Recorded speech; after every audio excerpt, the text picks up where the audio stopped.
காலபுருஷ சக்கரத்தில் முதலாவது ராசியாக வலம் வரக்கூடிய மேச ராசி அன்பு சொந்தங்கள் அனைவருக்கும் வணக்கங்க. முதல்ல ஒவ்வொரு ராசிக்குள்ளேயும் ஒரு தனித்துவமான குணங்கள் இருக்குது. அந்த குணம் தான் அவங்களினுடைய பலம் பலவீனம். அந்த நல்ல குணங்களால் நிறைய உறவுகளும் பலவீனத்தால் நிறைய உறவுகளும் முதுகில் குத்துறதும் ஒவ்வொரு பாவக ரீதியாக நம்ம முன்னோர்கள் சொல்கிறாங்க. மேஷம் அப்படின்னாலே ஒரு தெனாவெட்டு ஒரு திமிரு அப்படின்னு சொல்லுவாங்க.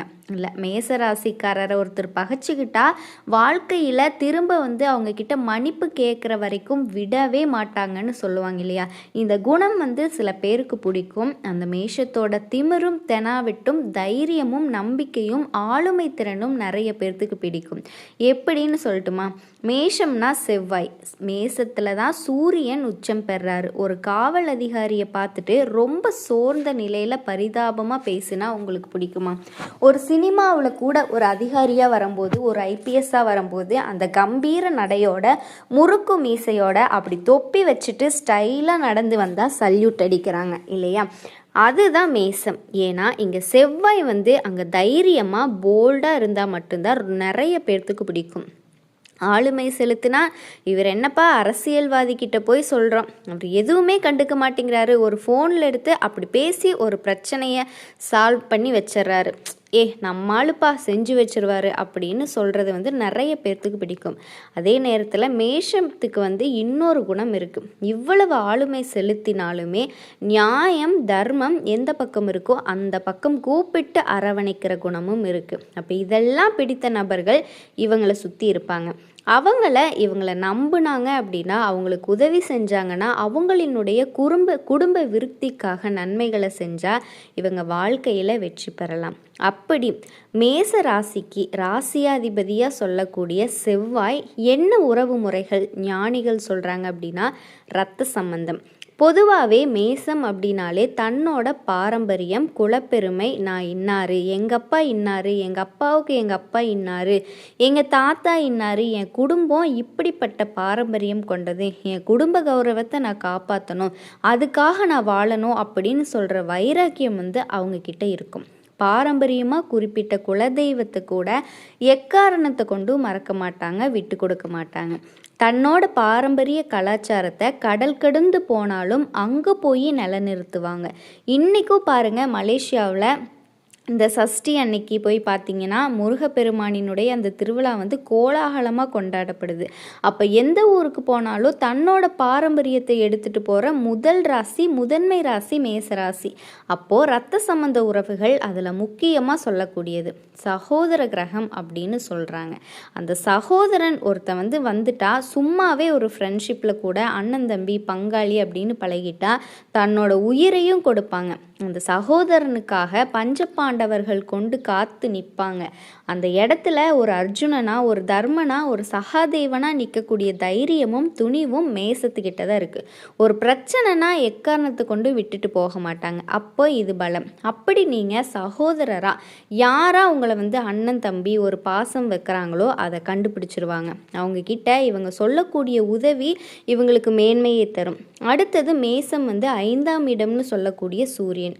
அது சூரியனாலே நம்ம என்ன சொல்கிறோம்? ராஜ கிரகம், முதன்மை கிரகம், தகப்பனார சொல்லக்கூடிய கிரகம்.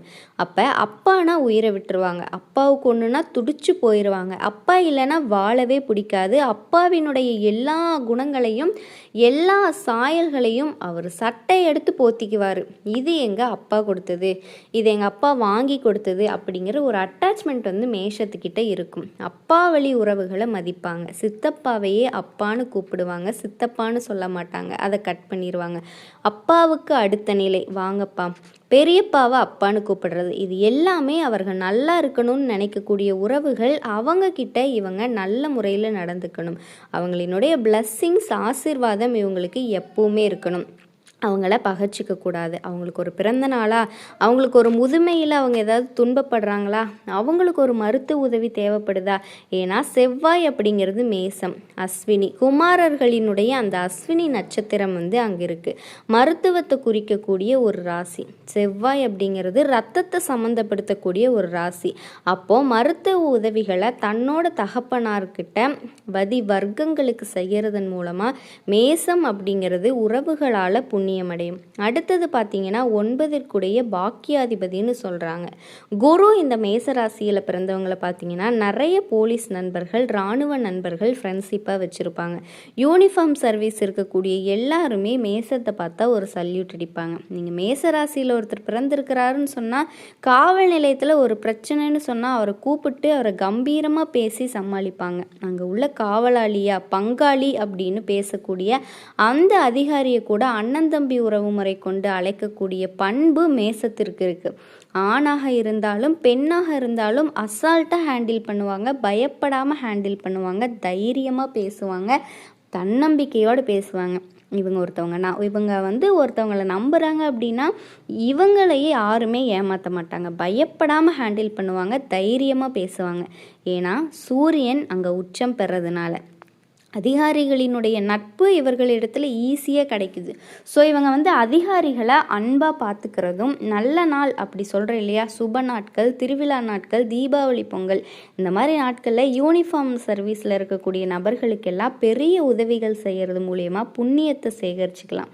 அடுத்து மேசம் பாருங்கள், ஒரு செக்யூரிட்டி சர்வீஸில் இருக்காங்க, இல்லை ஒரு காவலாளியாக இருக்காங்க, ஒரு பெரிய நிறுவனமாக இருக்கலாம், சின்ன நிறுவனமாக இருக்கலாம். ரொம்ப ஃப்ரெண்ட்ஷிப்பாக பேசுவாங்க, அவங்களோட ஈஸியாக அடாப்ட் ஆயிடுவாங்க. தன்னோட சுகதுக்கம் எல்லாத்தையுமே ஃபேமிலியில் நடந்த பிரச்சனை அத்தனையுமே பார்த்திங்கன்னா மேச ராசிக்காரர்கள் அவங்க படக்குன்னு சொல்லுவாங்க. அவங்களுடைய ஒரு நட்பு பாராட்ட, அவங்களுடைய துக்கத்தை இவங்க ஏற்றுக்கிட்டு அவங்க உதவி செய்வாங்க. இது மேஷத்தினுடைய ஒரு நட்பு. அடுத்து இன்னொரு விஷயம் பாருங்கள், அந்த சூரியனை சொல்லும்போது அரசியலை சொல்லக்கூடிய கிரகமும் அரசியல் அதிகாரிகளை சொல்லக்கூடிய கிரகமும் சூரியன் அரசு வேலைகளை சொல்லக்கூடிய கிரகம்.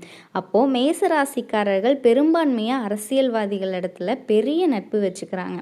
அது சாதாரணமான தலைவர்களாக இருக்க மாட்டாங்க. பெரிய பெரிய தலைவர்கள்கிட்ட அந்த கட்சி தலைவரே எனக்கு தெரியும், அந்த எம்எல்ஏவை எனக்கு தெரியும், அந்த எம்பி எனக்கு தெரியும், அல்லது எங்கள் ஊராட்சி மன்ற தலைவரையாவது நான் சொன்னால் கேட்பாரு அப்படிங்கிற ஒரு பவர் மேசத்துக்கிட்ட இருக்கும். அந்த அரசியல் தலைவர்கிட்ட ஒரு இணக்கமாக இருப்பாங்க மேஷத்துக்கிட்ட. அந்த ஊரில் இருக்கக்கூடிய ஒரு அரசியல்வாதி, ஒரு அரசியல் தலைவர், ஒரு பிரசிடெண்ட், ஒரு கவுன்சிலர், ஒரு வார்டு மெம்பர் மேஷம் கூப்பிட்டு சொன்னால் அங்கே வேலை நடக்கும். எங்கள் ஊரில் ரொம்ப நாளாக தண்ணி வரல, கரண்ட் இல்லை, ரோடு சரியில்லை, மேசராசிக்காரர் கூப்பிட்டு சொன்னால் அது நடக்கும். ஏன்னா அந்த அரசியல் அரசாட்சி செய்பவர்கள் இடத்துல ஒரு இணக்கமான மேசராசிக்காரர்கள் இருப்பாங்க. அங்கெல்லாம் நட்பாக இருப்பாங்க. இந்த மேச ராசிக்காரர்களுடைய அடுத்து இந்த மேஷத்துக்கிட்ட ஒரு ஆளுமை திறன் இருக்குன்னு சொல்கிறேன் இல்லையா, சூரியன் உச்சம் பெறதுனால அதிகாரம், ஆளுமை திறன் இருக்குது. இதனால் ரொம்ப பேர் இவங்களை விரும்புகிறாங்க, மேஷத்தை விரும்புகிறாங்க. அதுக்கு குரு அப்படின்னு சொல்லக்கூடிய ஒரு அமைப்பு இருக்குது. குரு அப்படிங்கிறது என்ன ஒரு வித்தையை கற்றுக் கொடுக்குறவர், ஒரு ஆசான், ஒரு வாத்தியார் அப்படின்னு சொல்கிற மதிப்பு மிகு மாண்பு மிகு ஒரு தலைவர் அப்படின்னு சொல்லலாம். அரசியல் ஆளுமைகள் அவங்களுடைய பிறந்த நாளுக்கு உடை வாங்கி கொடுப்பது, மருத்துவ உதவிகள் செய்து, இந்த மாதிரி அவங்க முகத்தில் படும்படியாக அவங்களோட வாழ்த்துக்களை பெறது மேசம் எப்பவுமே நல்லதா. மேச ராசி அன்பு சொந்தங்கள் அனைவருக்கும் வணக்கங்க. மேசராசிக்காரர்களே, இந்த காணொளி உங்களுக்கு சாதாரணமாக வந்தது கிடையாது. காரணம் என்னன்னா, மிகப்பெரிய அளவில் கடந்த 3-4 மாசமாக உள்ளுக்குள்ள ஒரு போராட்டத்தை நீங்கள் நடத்திக்கிட்டு இருக்கீங்க.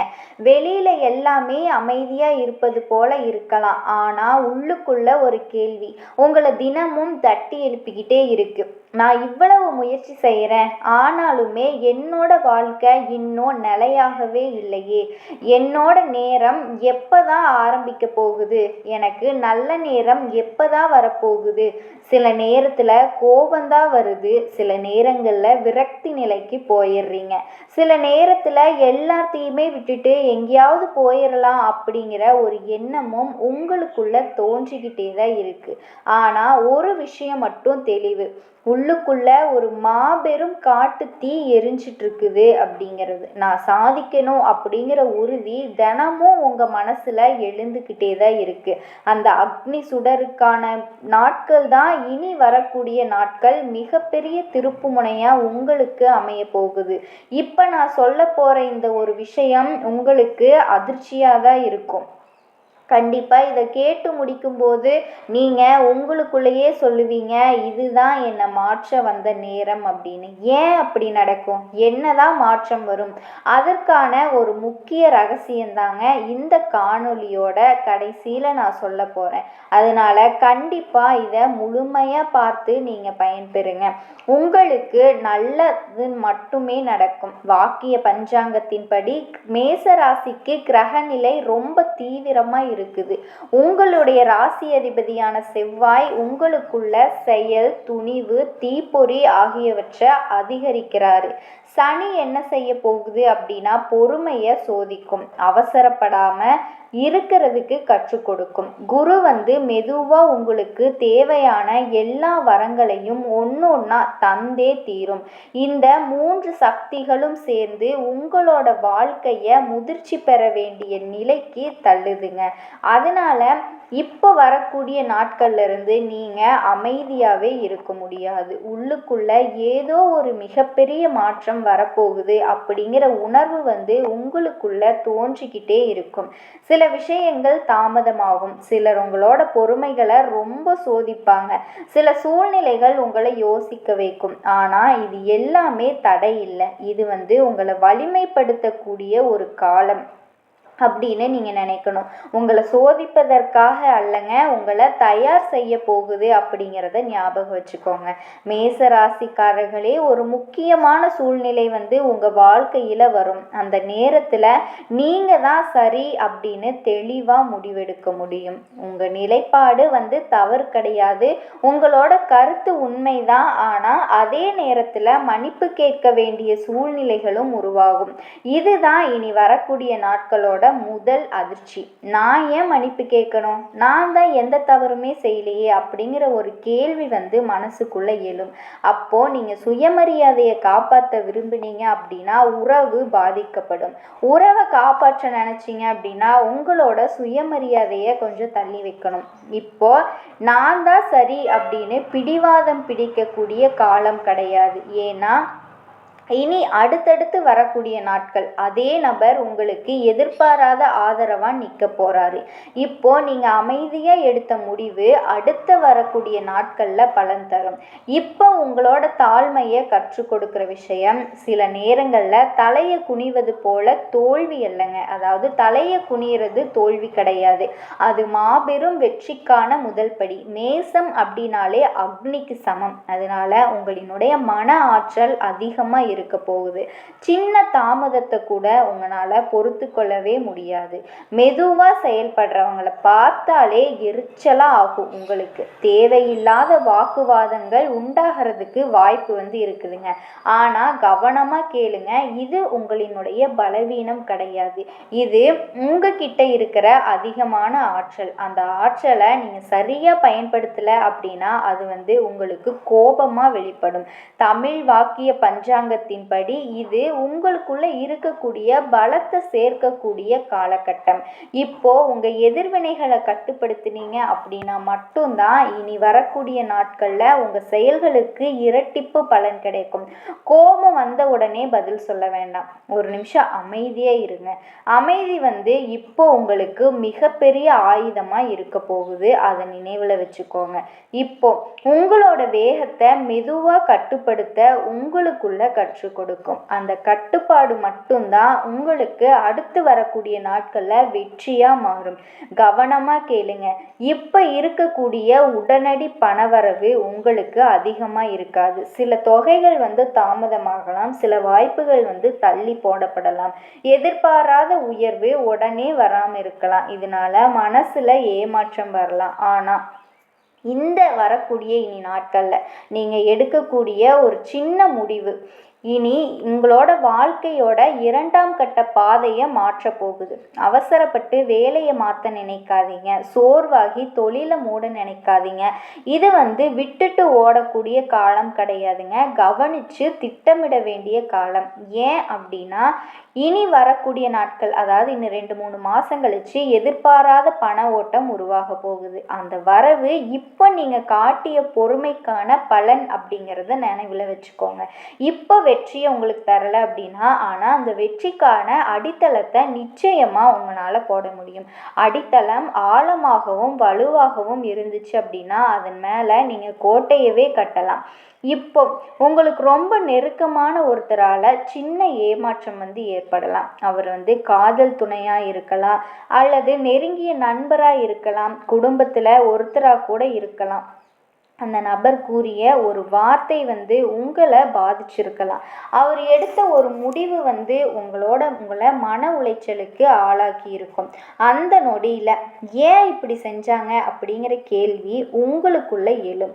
ஆனால் கவனமாக கேட்டுக்கோங்க, அது துரோகம் கிடையாதுங்க, அது உண்மை வெளிப்படக்கூடிய தருணம். இந்த காலகட்டத்தில் யார் தற்காலிகம், யார் நிரந்தரமாக நம்மளோட இருப்பாங்க அப்படிங்கிற தெளிவு மிகப்பெரிய அளவு உங்களுக்குள்ள பிறக்கும். சிலர் தூரமாகலாம், சிலர் இன்னும் நெருக்கமாகலாம். அந்த நேரத்தில் உங்களோட நெஞ்சில் வலி இருக்கும். ஆனால் 2 மாதம் கழித்து அதே விஷயத்தை நினச்சி பார்க்கும்போது நீங்கள் மிகப்பெரிய அளவில் உள்ளுக்குள்ள நிம்மதி உங்களுக்கு கிடைக்க போகுது. ஏன்னா தெளிவு தரக்கூடிய இழப்பு குடும்பத்தில் இருக்கக்கூடிய உறவை விட ஒரு படி மேலே இனி வரக்கூடிய நாட்களில் உங்களை சுற்றறியும் உங்களினுடைய வாழ்க்கையிலையும் உண்மையானவர்களை மட்டும்தான் உங்களோட இந்த வாழ்க்கை வச்சிருக்கும். காரணம் என்னன்னா, உள்ளுக்குள்ள இருக்கக்கூடிய ஆற்றல் அதிகரிக்க போகுது. இது செஞ்சே ஆகணும் அப்படிங்கிற ஒரு உந்துதல் உங்களுக்குள்ள இருக்கும். ஒரே நேரத்தில் பல விஷயங்களை தொடங்க நினைப்பீங்க. ஆனால் அப்பேற்பட்ட அதிகமான ஆற்றலுக்கு சமநிலை இல்லை அப்படின்னா உடலில் சோர்வு உண்டாகும், உடல் சூடு அதிகரிக்கலாம், தலைவலி தோன்றலாம், தூக்கத்தில் குறைவு இருக்கலாம். இது ரொம்ப பெரிய பிரச்சனை கிடையாது. ஆனால் கவனிக்காமல் விட்டுட்டீங்க அப்படின்னா அடுத்து வரக்கூடிய நாட்களில் வரக்கூடிய வாய்ப்பை நீங்கள் முழுமையாக பயன்படுத்த முடியாமல் போயிடும். அதனால் இப்போவே உங்களோட உடலை நீங்கள் புறக்கணிக்காதீங்க. நிறைய தண்ணி குடிங்க. இரவு நேரத்தில் கடந்த காலத்தை பற்றி யோசித்து நேரத்தை கடக்காமல் உறங்க முயற்சி செய்யுங்க. செவ்வாய்க்கிழமையில் அமைதியாக பிரார்த்தனை பண்ணுங்க. உடலும் மனதும் தயாராக இருந்துச்சுன்னா மட்டும்தான் உங்களுக்கு வரக்கூடிய வெற்றியை தாங்க முடியுங்க. இப்போ உங்கள் உடலையும் மனசையும் ஒரு பெரிய முன்னேற்றத்திற்காக தயார்படுத்தி வச்சுக்கோங்க. இப்போது உங்கள் வாழ்க்கையில் ஒரு எதிர்பாராத பொறுப்பு உங்களுக்கு தானாக வரும். அது வேலை தொடர்பானதாக இருக்கலாம், குடும்பத்தில் ஒரு முடிவாக இருக்கலாம். இது எல்லாத்துக்குமே நீங்கள் இந்த சமுதாயத்தில் ஒரு நிலைப்பாடாக கூட இருக்கலாம். அந்த நேரத்தில் அனைவரும் உங்களை நோக்கி பார்ப்பாங்க, இவர் என்ன முடிவெடுக்க போகிறாரு அப்படின்னு நினைப்பாங்க. அதனால் அந்த தருணம் சாதாரணமாக இருக்கிறது போல தோணலாம், ஆனால் அது முக்கியமான தருணம். அந்த நேரத்தில் நீங்கள் அமைதியாக பின்வாங்கினீங்க அப்படின்னா அந்த வாய்ப்பு இன்னொருத்தர்கிட்ட போயிடும். ஒரு படி முன்னேறினீங்க அப்படின்னா அது உங்கள் மதிப்பை இன்னும் மேலும் மேலும் அதிகப்படுத்திகிட்டே இருக்கும். பிரபஞ்சம் ஒரு தடவை தான் கதவை திறக்குங்க, திறந்த உடனே மேஷம்தான் முதல்ல நுழையணும். அதனால் உங்களை நீங்கள் எப்போவுமே தயார்படுத்தி வச்சுக்கோங்க. உங்களை நிரூபிக்கக்கூடிய காலகட்டம்.